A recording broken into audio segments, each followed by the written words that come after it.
Gennaro, gira voce che dopo il crocifisso sarà bandito dalle scuole anche il presepe. Tu che cosa ne pensi?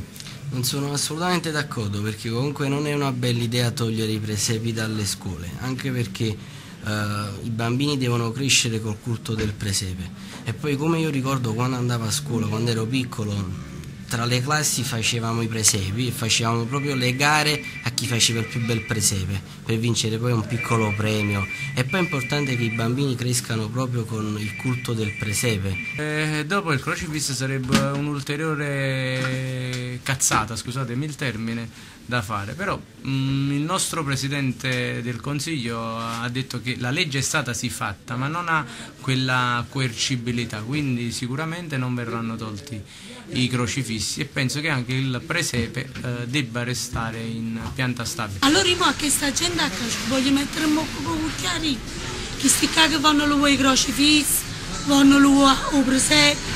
Allora, chi stia padre, che stia mamma e che stia figlio. Ci siamo capiti? Chi stia padre, che stia mamma e che stia figlio. Allora, il Signore Dio Padre, per opera e virtù dello Spirito Santo, ha incarnato nel seno della Vergine Maria il suo figlio prediletto. O vogliamo capire che chi stia Adamo, chi stia Eva e chi stia siamo noi. O vogliamo capire che se noi non ci mettiamo in gara, che senza Dio non si fa niente.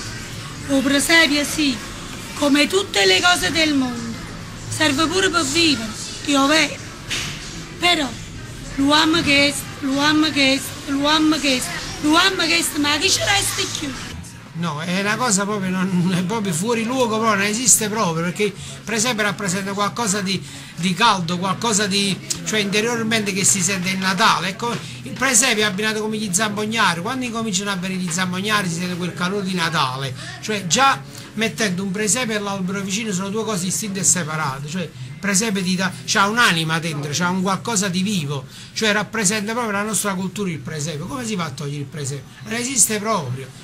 Il presepe è una cosa che nasce nei napoletani, che poi l'abbiamo divulgato in tutto il mondo.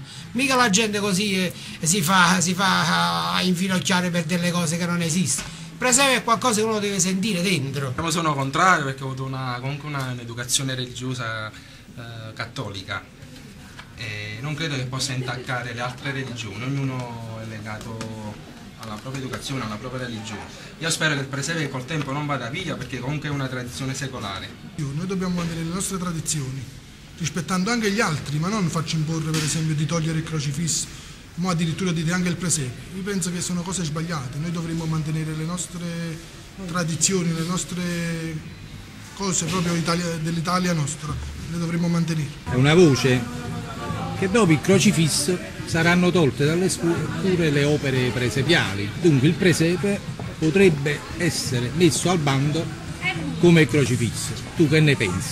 No, io chiaramente sarei contrario, come sono stato contrario pure a togliere il crocifisso.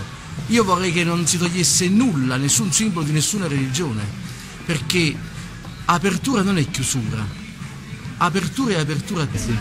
Io penso che comunque stiamo scadendo proprio quasi nel ridicolo, perché secondo me il presepe è diciamo, un simbolo proprio culturale di noi napoletani, e quindi secondo me è inutile levare il presepe, come è inutile levare il crocifisso, perché comunque pur essendo, diciamo, il nostro stato laico, comunque diciamo, c'è comunque la professione cristiana, e quindi credo che sia giusto che ci sia anche il crocifisso. Vabbè, io penso che nelle scuole ci debba essere un presepe, ma più che altro per le persone che credono, ovviamente. Ma forse non tanto nei licei, perché magari siamo più grandicelli, però sicuramente nell'asilo, nelle scuole elementari penso che ci debba essere. Non sia una... Quindi non lo vedi come un pericolo, insomma, per